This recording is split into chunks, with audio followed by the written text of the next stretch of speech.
Thank you very much for introduction, Joe. And then thank you very much for joining us to the webinar tonight. Our presentation will take approximately 30 minutes, and then you will give you will have opportunity to pose questions and the comments after our presentation. So, and also please feel free to write your question in the chat room screen. As some of you may know, the independent evaluation unit of GCF is carrying out the independent assessment of GCF simplified approval process, aka SAP. And then we are now middle of finalizing the final reports.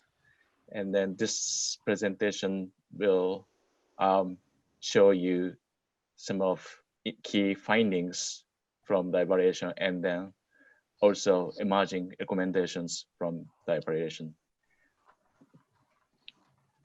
SAP, just a recap, SAP was approved by the board of GCF with the decision B1806, which was in October 2017.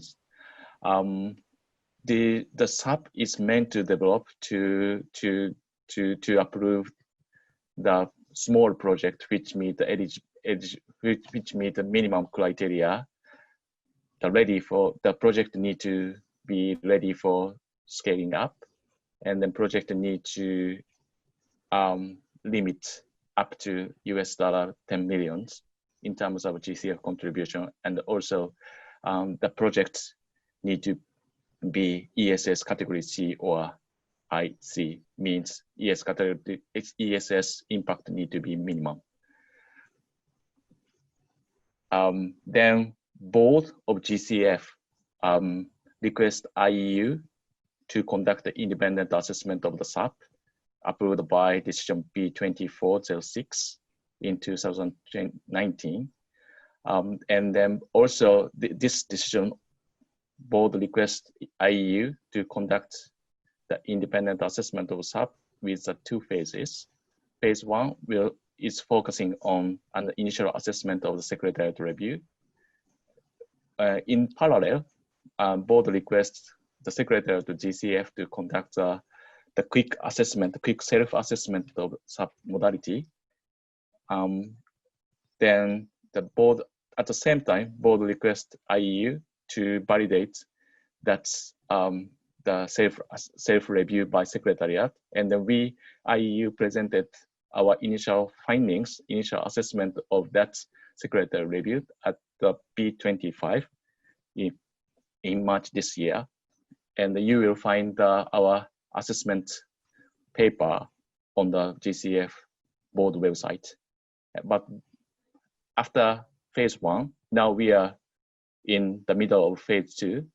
In the phase two, we are doing an overall independent assessment of a SAP pilot, and this original timeline, we are supposed to present this full assessment at B26 in this coming June, but since the current unusual situation, we don't know yet whether the board of GCF will have an in-person meeting, but the IEU will keep the original timeline, and we will present the final report in next month. Our independent assessment focuses on a critical assessment of secretary review, which we already done for P25. And also our assessment will include the review of implementation of the SAP pilot, how the current SAP modality is implemented. And then also our review will look into value added of SAP modality. And then also we conducted series of benchmarking with by having several comparator organizations from developing sector, and also climate finance institution. And our assessment. Moving on to the next slide, our we did this independent assessment by using several methods. We review several relevant documents, which include board documents, secretariat documents, and then project and program level documents, and the other IEU evaluations such as FPR. And then we also look into detail of project and program data taken by the project document and the data and then our IEU data lab deep dive into those data collected from several sources. And then our data cutoff date is until B25, which is March 12. And then we also conducted several series of phone and in-person semi-structured interviews, which include approximately 50 respondents from Secretariat, Independent Units, ITAP, accredited entities, and project proponent and other institutions. And then also we did validation and analysis of the Secretariat's online survey which was done by Secretariats during their self-assessment. And we originally planned to take a country visit to the somewhere which has a strong the SAP project pipeline, but unfortunately due to the COVID-19, we couldn't conduct the country visit. And this is a snapshot of SAP portfolio as of B25. As of B25, which is March this year, a current portfolio of SAP projects, SAP modality includes 13 funding proposal approved since B19, since the SAP modality is launched at B19.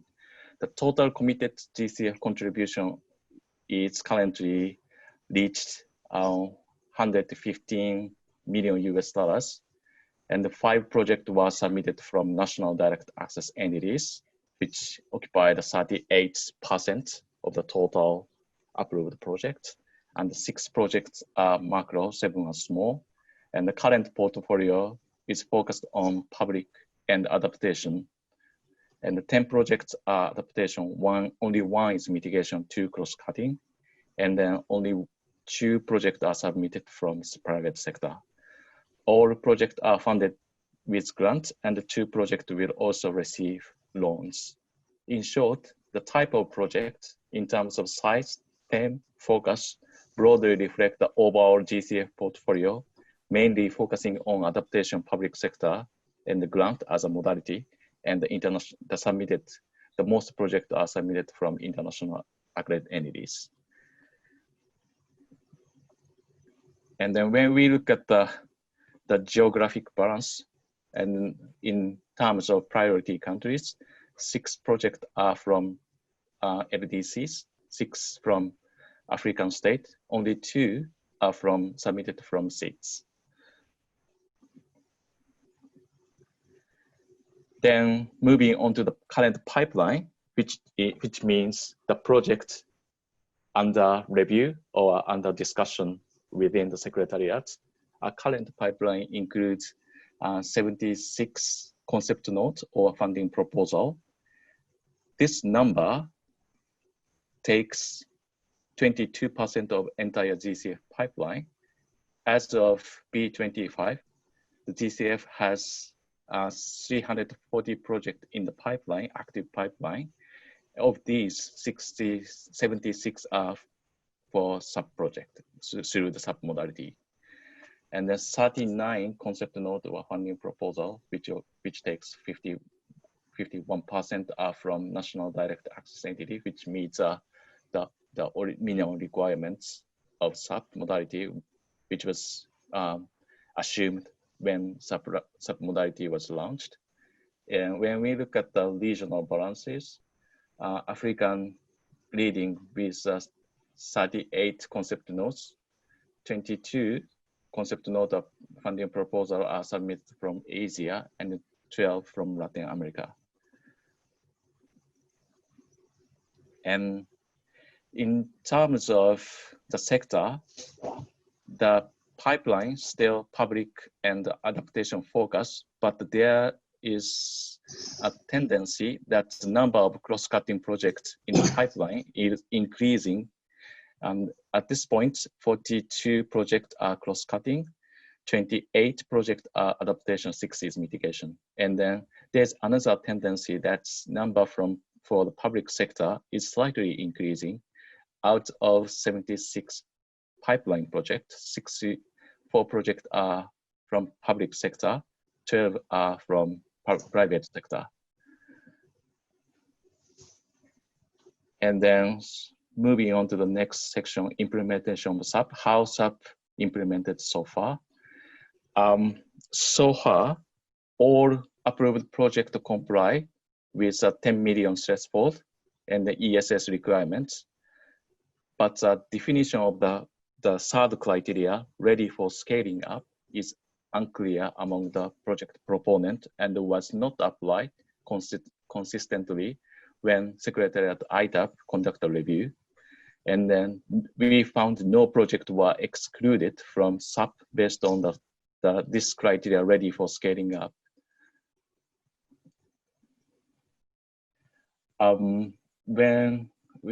If we look into the application system and the documentation, SAP team within the Secretariat being established and operationalized after P18, the team has developed extensive guidelines, online tutorials in multiple languages, and actively provided direct technical assistance to proponent on the SAP modality.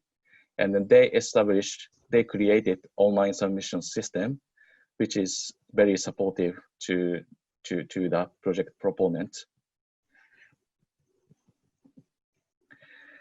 And then we conducted time-lag analysis by comparing the project funding proposal to regular process versus the SAP modality. But we found much differences between the projects through SAP and versus projects through PAP, which is regular funding proposal, regular process. The current SAP process has not produced the expected effect. When we look at the timeline, the actual time taken, the project through SAP on average took almost 1 year, 365 days. Although the normal process also take 400 days. So we only see the slight differences between regular proposal and the SAP proposal in terms of time taken.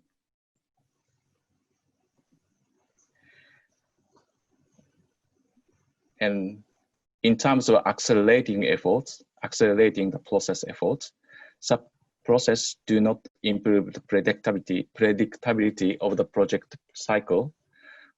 We found multiple and duplicative review, and then the current SAP modality doesn't present a clear business standard of timeline, how many days will be expected to process and move on to the next step. There's no business standard of timeline or target timeline is presented. And also we found two crucial elements of the board decision that was approved when SAP modality was launched, have not been implemented so far. That could accelerate processing SAP modality, which include between board meeting approval and the ITAP review on the rolling basis.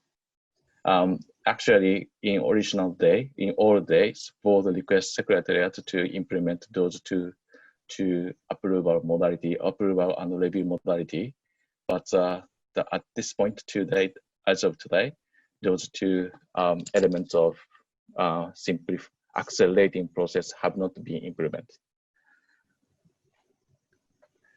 And in terms of simplification of templates, secretariats developed a specific template for concept note and the funding proposal for SAP modality. And then FP for SAP has a fewer pages with a structured template through the OSS. Additional guidance was provided to guide answers to the secretariat, and a fewer annexes. However, the simplification on requirement of information were not absorbed by review process. Reviews are not simplified or streamlined because still the all GCF policy and investment criteria are applicable and applied the same way as for the regular funding proposal process. The SAP pilot has not fully operationalized simplifications for after approval process. As you may know, in the context of GCF funding proposal approval, after the board approved the funding proposal, it normally takes another several months to get the project legally approved by GCF and legally agreed between GCF and accredited entities. So there is no the simplified effort for the after approval process. Overall, the SAP eligibility criteria that aim to pre-select a specific type of project, which means small size, low ESS risk, and ready for scaling up, that should enter a low level of risk and simpler preparation have not translated into a simplification of requirements or acceleration of processes. Now, I'd like to hand over the torch to Joe, who will take care of value-added section as well as the recommendation part. Thank you. Thank you, Daisuke, and thanks again, everyone, for joining. So I'm going to talk about value added of SAP. When we looked at the value added of SAP, we found that of the 8 AEs, basically the 8 AEs that have got SAP proposals through the SAP window do have the capacity to prepare and implement the proposed projects. So that's good. But of the 8, basically PKSF, NEFCO, and Landmark are new and relatively new AEs, and they have used the SAP modality to test partnerships with GCF as well as to increase their knowledge with GCF.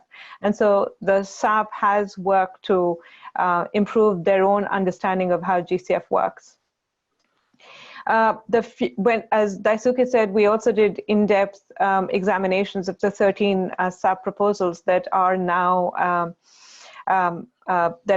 in the portfolio, and we found that a few of the accredited entities appreciated the direct technical assistance and enhanced support, which is provided by the relatively small SAP team at the Secretariat. When we looked at SAP in the overall spectrum of the different modalities that are present within the GCF. So think about readiness. So that comes into essentially increase capacity at the country level. Then you have PPF that comes in essentially to increase the capacity for a particular project. Then you have SAP, if you were to think of it as a spectrum, which is essentially a less than $10 million project proposal, and then you have the full proposal that can go far bigger. And when we thought about direct technical assistance, we thought, given that there are high requirements, that could be, over and above the support that is provided by the Secretariat, should be supported by additional resources. But currently, neither the PPF nor the readiness window seem to be able to provide this kind of support. PPF, mainly because it's considered really arduous to apply for. It's, as you may remember, it's also undersubscribed. For the 40 million that has been apportioned for PPF, only 23 million has been committed. And for readiness, this does not provide technical support, at least in its current incarnation. And so that has not been used or has not been seen as an opportunity to increase capacity amongst entities who are looking to get this for SAP projects. When we looked at each one of the proposals, we found that all of the projects were clearly linked to national needs and priorities. However, overall, the projects approved through this modality are not very different than those approved through the project project approval system, which is essentially the same. It's essentially the same profile, and like Daisuke said, even in terms of not just their thematic focus, but also their sectoral focus, were very similar. The private sector, for whom, well, it was thought that the SAP would act as an attractive feature of the GCF and would help to attract more private sector, has not seen value added and benefits of using the SAP modality. And only 2 of the overall 13 projects actually have a market-based instrument built into them. So 2 of them have a loans component to them, but they also have a very strong grants component to them. So the private sector has really not been leveraged in this through this modality. So one thing that we did within the team was to really understand as to what and how the GCF could be working in SAP and in funded proposals to really help enhance the overall value of the portfolio. And I think one of the exercises that we did within the team was to really understand, well, what is this overall trajectory of where does innovation come in? Where does proof of concept? What about implementation of new ideas and new concepts? Can GCF support those? What about replication and scaling up? Because as you know, there are also investment criteria for the GCF. And then, of course, this idea of paradigm shift. And essentially, we did this mental exercise because we wanted to understand, well, again, what is the value added of SAP?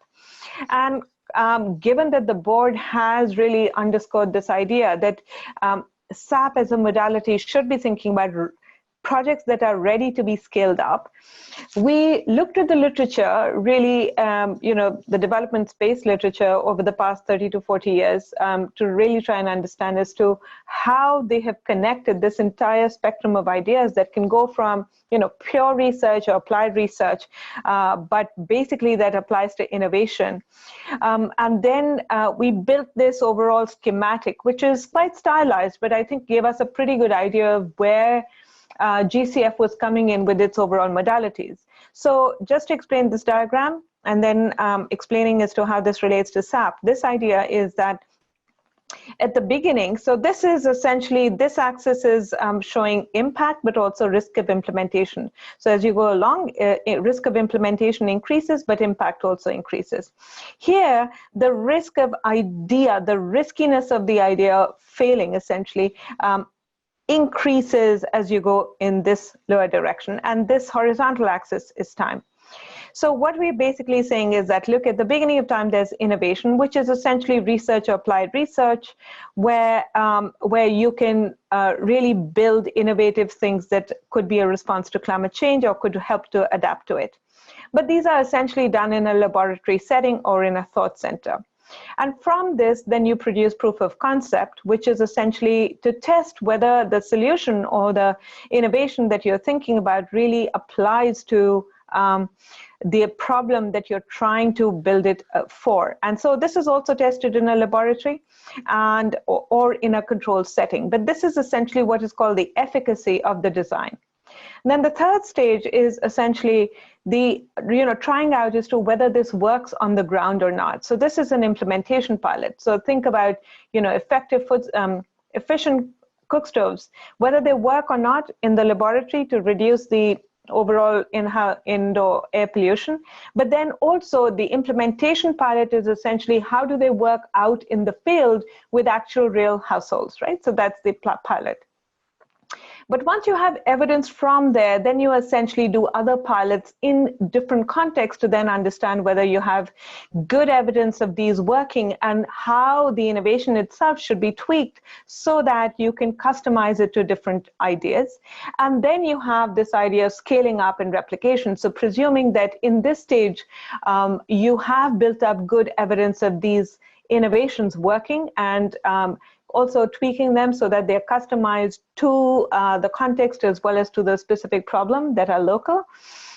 You then, assuming that that's been successful, you take it up or you scale it up and or you replicate it. And then essentially, as you go along this, as you can imagine that the impact of this essentially increases as you go up, right? So we try to understand as to where SAP could be located here. And we found that most SAP projects support further testing and demonstration of ideas and or approaches. But so they essentially come in this part of the spectrum, but they're not really supporting the scale up of successful ideas and approaches. So they're not coming in stage 5, for example. And we also found that the investment criteria paradigm shift that SAP proposals are still expected to adhere to was rated as high or medium, even though it's not expected that all of these projects will be rated as along that entire spectrum. But important to note that one of the key ideas also implicit in this overall concept of ready for scaling up is this idea of learning. That you have to, if you really want to scale it up, that you have to build the evidence as well as the learning as to what works, what doesn't within SAP proposals. And I think one of the key emerging findings that we have is that SAP proposals and SAP project ideas, at least till now in the overall portfolio, don't build that in a successful way. So as of now, we're finding that SAP portfolio has focused on stages 3 and 4 of this overall stylized schematic. We also find that the expected simplifications that Daisuke also talked about don't fully work since the proposals are dealing with ideas that are not fully proven. So when we looked at the 13 proposals, we found that they did not make a lot of space for understanding as to what the back end of the evidence was, whether there was sufficient evidence to then essentially implement these.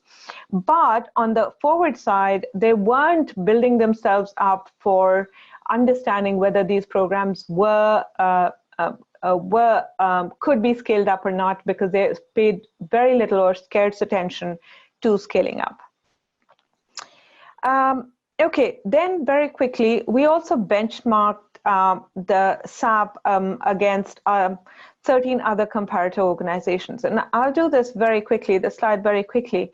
But essentially, what we want to conclude is that currently there's no standard amongst agencies on how to simplify the project cycle or on creating fast track or simplified processes.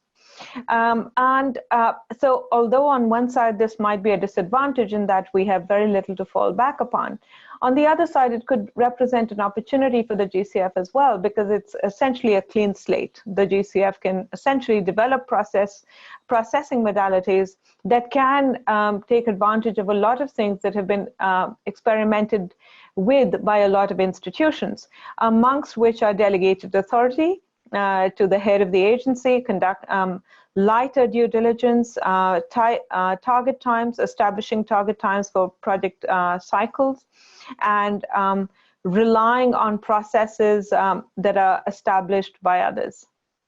Right, so for example, ESS policies of accredited entities can be used rather than essentially creating and then insisting upon our own. So we're putting these out as options, but it's really important for us to see as to how this might be dealt with, depending on what the overall goals of SAP are. So what are our emerging recommendations? But before I go into recommendations, let me just recap our key findings. So our key findings is that if you look at the pipeline, so currently we have 76 active SAP proposals in the pipeline, which essentially means that we've got, and it's 22% of the overall portfolio, which essentially means that the demand for SAP is still very high. So the need for this modality is still very much valid. The SAP criteria have not yet translated, however, into simplification or acceleration, simplification of requirements or acceleration of processes. We find in terms of value added that the SAP modality has created limited value and has been somewhat sparse in terms of supporting innovation and or scaled up ideas, or building up learning, or building processes or bringing in new entities that wouldn't have otherwise come to the GCF. We also find that there's no international industry standard on how to fast track, right? So with that, our emerging recommendations are divided into two parts. One set of recommendations is for the board, and one set of recommendations is for the secretariat. For the board, we are saying that, look, it's really important for the board to have a holistic perspective and to continue to develop tailored processes for accelerating and simplified project cycle. That objective, I think, is incontrovertible and something that we are completely supportive of. And the fact that SAP was introduced as a modality to essentially support that is good. But it requires more work.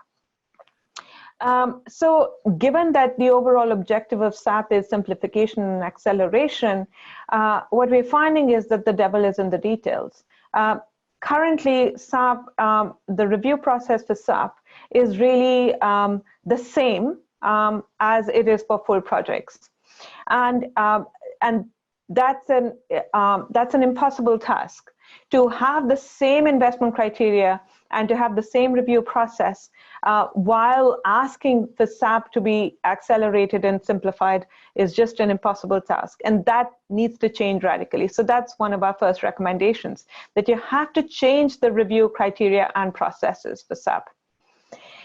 We're also saying that it's really important to approve 4 crucial elements that have not yet been implemented. The first is simplified financial terms. The second is in between board meetings.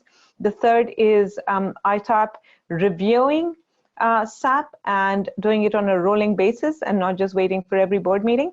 And last but not least, also insisting upon building a good monitoring system so that there can be big learning from this overall modality. To continue then, we are also asking the board to reconsider the proposal for a 2-step approach.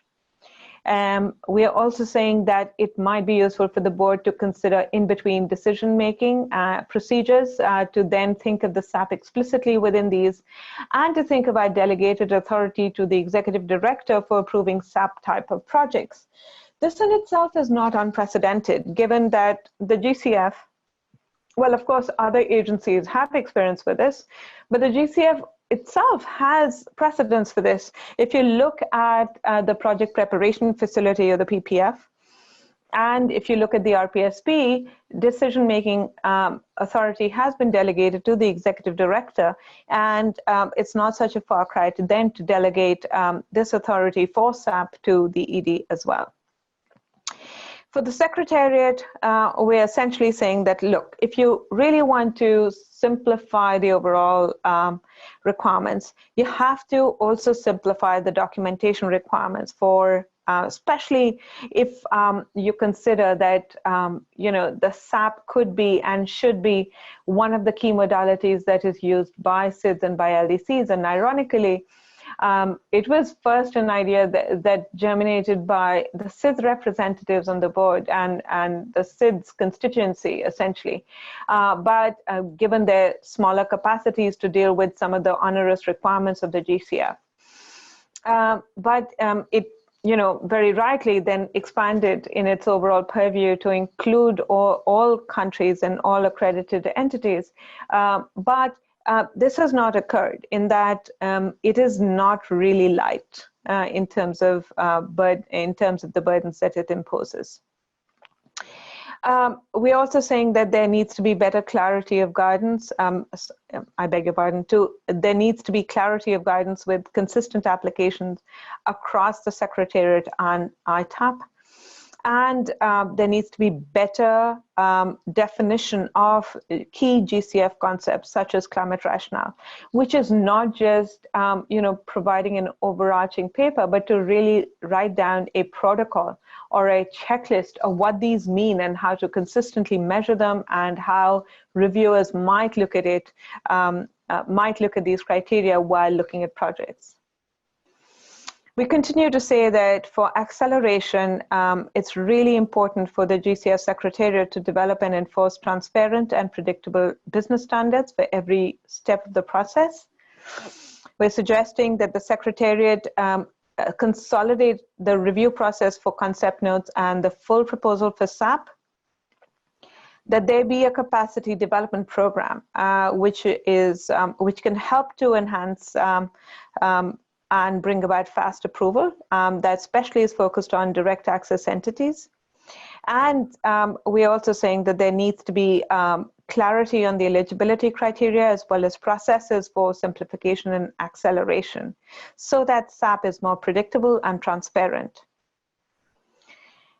Last but not least, we're saying that to provide capacity for development to direct access entities, there might be some possibility of also thinking about creating small grants within readiness or other modalities to support the development of projects so that these are quickly approved and dispersed. And that the Secretariat should focus on strengthening current activities and training, while also thinking about learning and producing knowledge products and guidelines, and building tailored approaches for the private sector and private sector organizations. But very importantly, however, I think one of the key things that we are also saying is that, look, there are intra-institutionally, so just within the Secretariat, there are perverse incentives in terms of